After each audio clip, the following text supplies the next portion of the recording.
welcome to a meditation a day. We have been invited and we have graciously accepted to do this by EWN, so Enlightened World Network. We've got GP Walsh here with us, Master Spiritual Teacher. I'm Lisa Berry, and I will be hosting this meditation, but not leading it.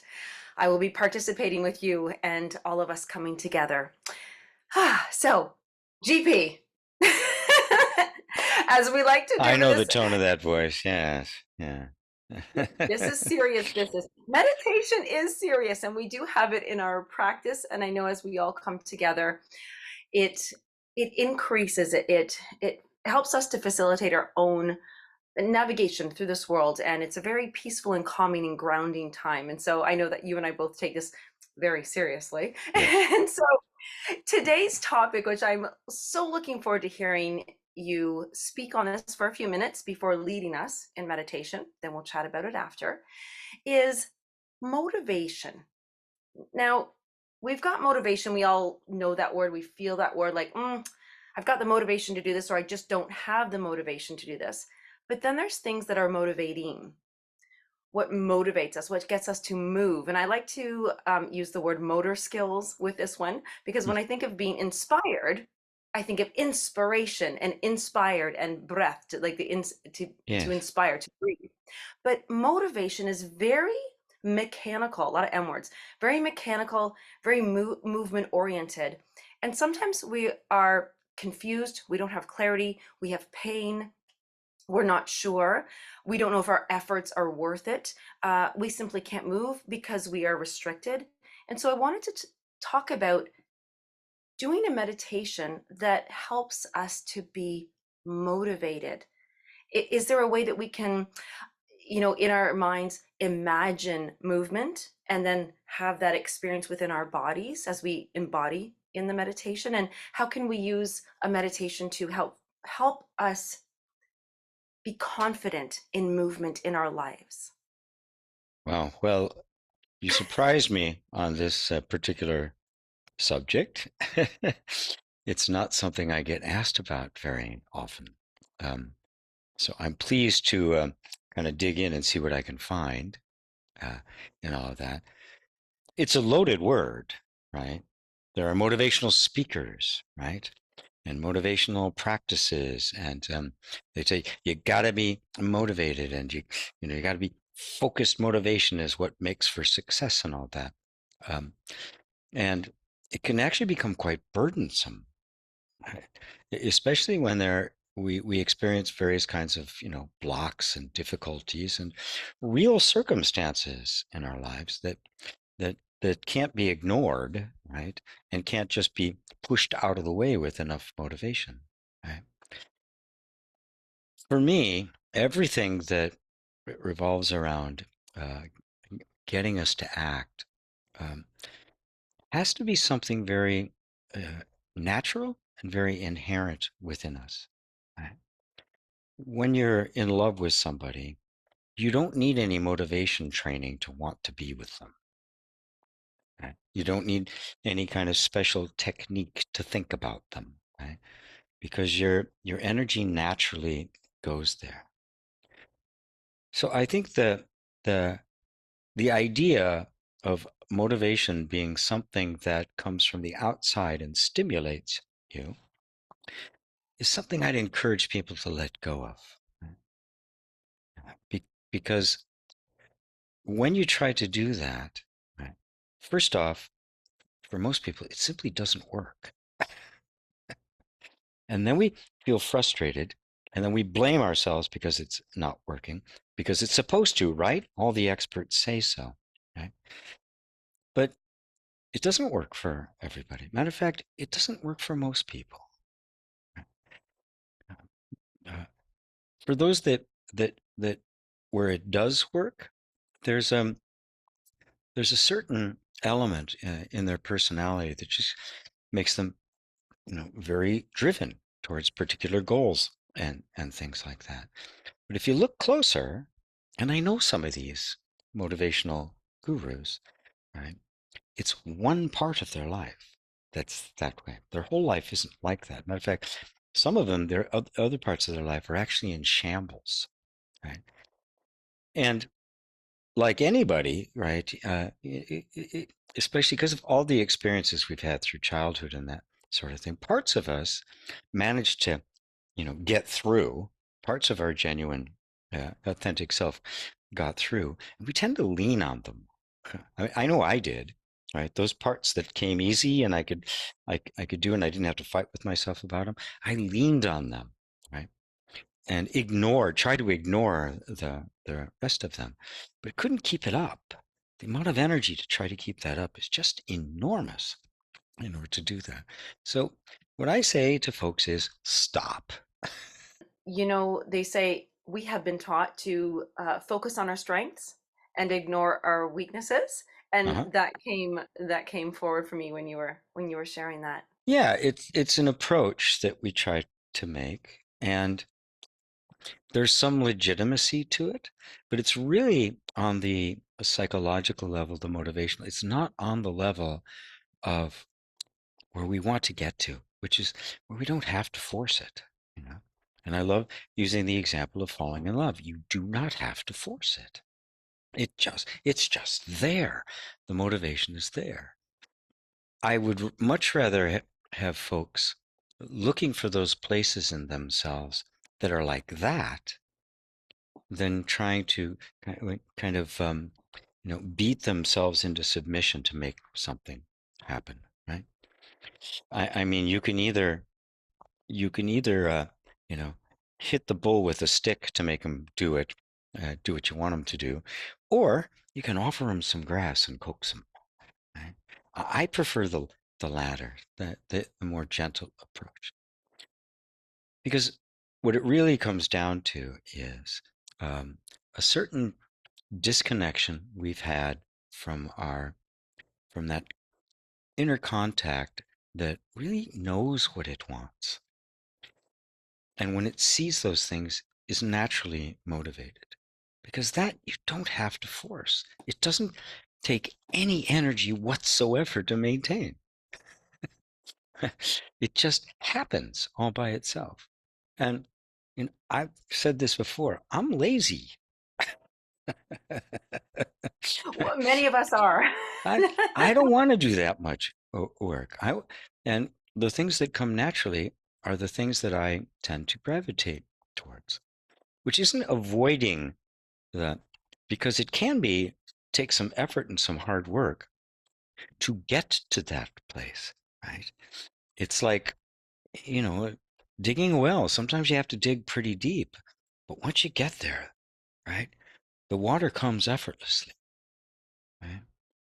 And then you just Yes. enjoy the Oh, water for years on end, right? Right?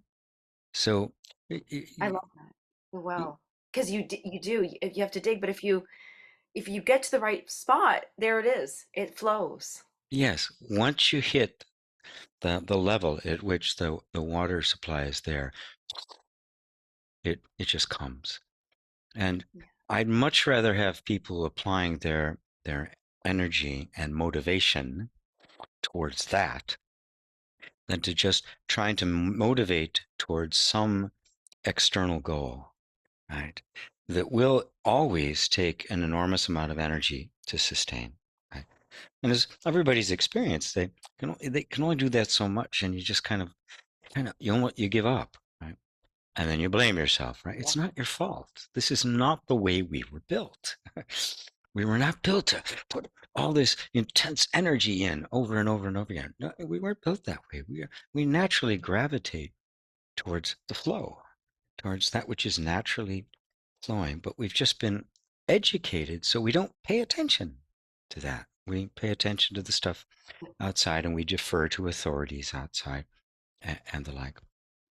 Um, but this authority, if I am one, says don't do that. Go with. Look at there is a well inside of you. Right? It's there. I, I I take my word for it, or go look for yourself. Don't take it. Take it to start, but you know don't believe me. Go look. Right? And you can look for examples in your own life. Falling in love is one of them. Maybe there's some things that you ran across, boy, I really love to do this. I really love reading this kind of a book. I love to play these kinds of games. I love to take a walk. There's all sorts of places that you're connected to that nobody has to force you to do it. Right? So if our attention goes there, rather than on all the places we're trying to motivate ourselves because we don't really want to go there, but we think we're supposed to, then maybe some whole new aspect of ourselves can come to the surface. Right? And that's what I invite people into. And now that I'm talking about it, that's obviously what the meditation's going to be about. It is, and I'm so happy to be there because there is a well inside of me and there's a well inside of all of us. So let's all go to the well together as GP leads us into meditation. Yeah, grab your buckets, right? And buckets too, and not just a glass. Grab a bucket, right? And come on down. So Lisa will be the spokesmodel. She'll be our Vanna White of guided meditation. Yeah. So uh, start by closing your eyes. I always love to do that because when we do that, there's just this wonderful natural thing that happens. Our attention turns within.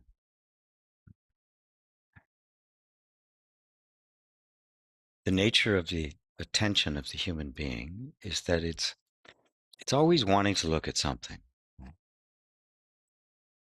When you close your eyes, the vast majority of what it is that normally engages attention is suddenly gone. But the nature of attention to focus is still there. So where does it go? It goes it goes inward.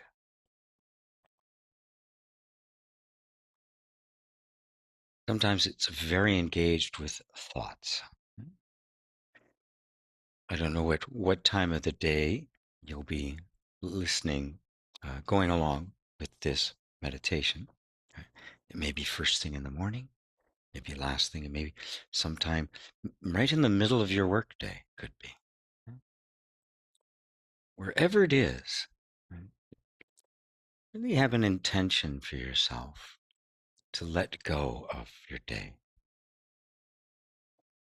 That is just set it aside for a moment. We'll pick it up later. The day's not going anywhere. But for a moment, you're just focusing on you, just you. In this moment, you are the most important thing. Not the work you have to do, or the responsibilities, or any of that. It's important, but not as important as you.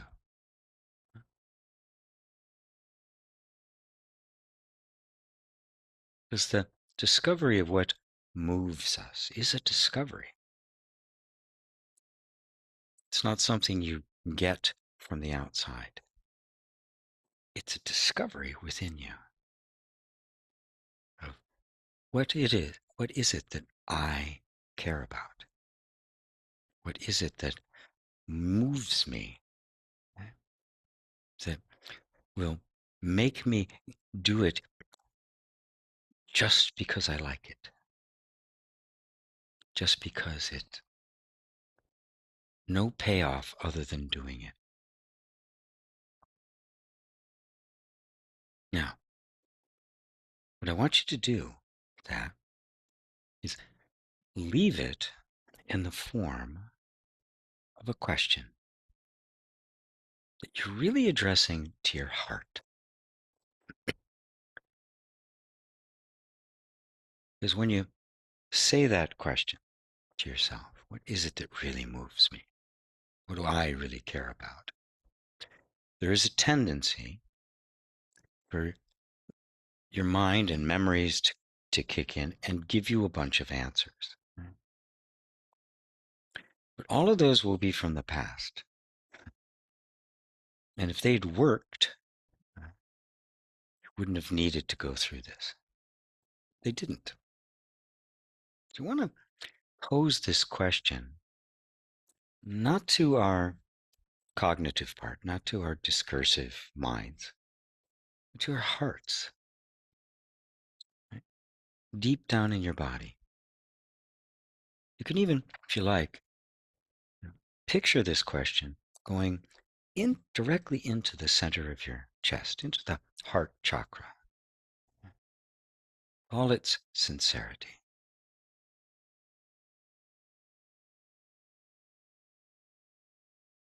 And then don't be in a hurry for the answer. The answer may not come. Matter of fact, probably won't come as a thought, as some kind of, oh, this, or this. Right? Probably not. It's probably going to come instead, like just some kind of a feeling of relief, letting go.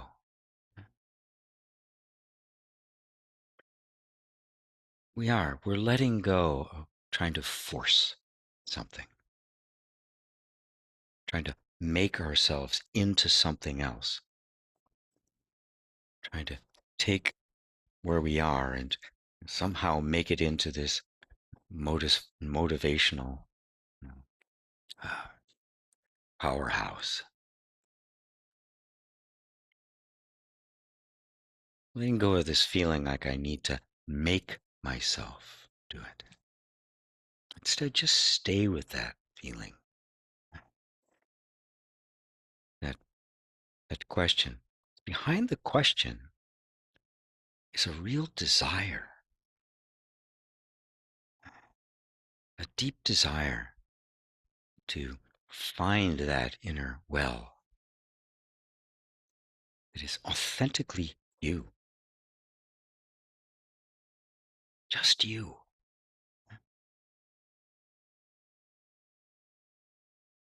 The you that's there, even when all the responsibilities and cares, or all the stuff that's part of everybody's everyday life, family, work, friends, all of it. The, the you, the feeding, the wellspring that is the inner you. It's just a desire to find it.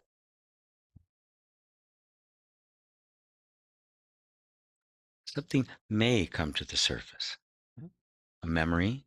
Oh, wow, I used to really love doing that. In which case, at some point, try it. See if it still has that that light, that buzz to it, or something you've never tried. But, but, but notice that that is arising from the wellspring. Right? We always want to keep in touch with the source of the water, even while we're drinking the water, so that we don't kind of take a glass and walk off somewhere and forget about the well, because the glass will empty at some point. I told you to bring a bucket.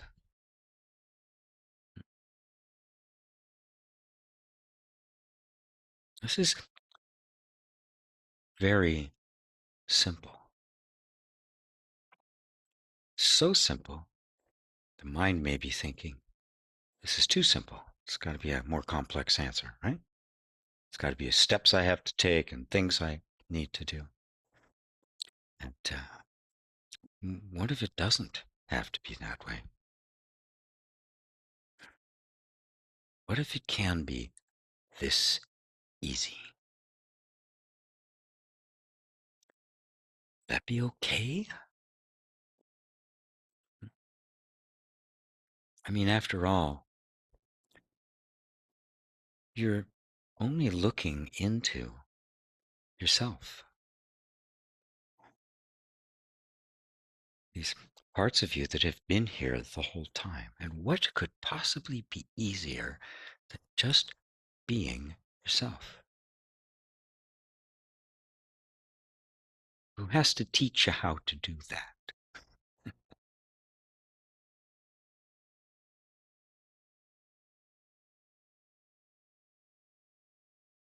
Now, the habit energy of our lives, the momentum that comes all the time, every day, and the normal way in which we are thinking, right, and assessing things, right, isn't immediately going to go away. It's not going to suddenly disappear. There's a momentum there. It's habit energy. So it is just a habit. So if it recurs, doesn't mean you've done something wrong. Doesn't mean you have to work on yourself. Just keep coming back to the well. That's all. That's all you have to do. It's very simple and very direct.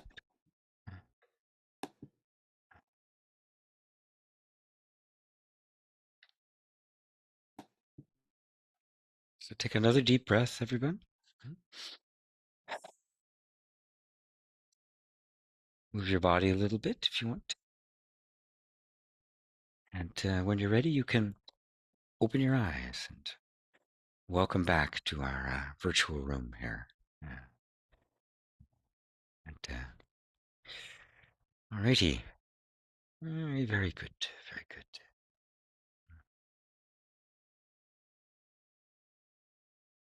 Beautiful meditation as always, and some surprises in there. And GP, what I loved was that you brought us from a cup of water to a bucket of water to our own well, and then into the spring. And I think that sometimes when, even myself, it seems too big, too much. I'm not worthy enough that I can get to the spring, that I have the flow. But walking through those steps very gently, I really felt it and I was able to get to the spring. I really felt connected. So I'm Yeah. hoping that all of us can feel that flow in the spring. And it's not just the well inside of us, our well is part of the flow. So thank you so much. Oh, you're very welcome. Very welcome. The idea that I'm not worthy for it is just a thought. It's just a belief. Right? And it may feel very strong because we've believed it for a long time. But notice it had no impact whatsoever on doing this. That's right. That with just the right guidance, taking the right steps, all of those beliefs, which seem so powerful and overwhelming, I've got to get through it and I got to handle this belief and I've got to overcome this belief, they just kind of, no, you don't. It's not nearly as complicated and as difficult as we make it out to be. Yeah. It absolutely felt that way. It felt very not just flowing, but effortless. And I love that it really takes the pressure off of that external motivation that we are seeking, that we're want that others even put pressure and then we internalize that Yeah. pressure. And so this was Yeah. very I'm going to use this word empowering, but it really was. It felt very connecting. So, I know that we love showing up for EWN's a meditation a day each month, and we're so happy to be here with you. And we hope that you have enjoyed this. And we invite you just to say hello to us. Either visit the YouTube channel. We have not only Om School YouTube channel, GP Walsh channel, the tapping channel. We have all these beautiful places that you can come find us. And please visit us at omschool.com or .ca. We're there. And we look forward to seeing you next month as well. Thank you, everybody, for joining us. And thank you Thank, so much, GP. Thank you. thank you all.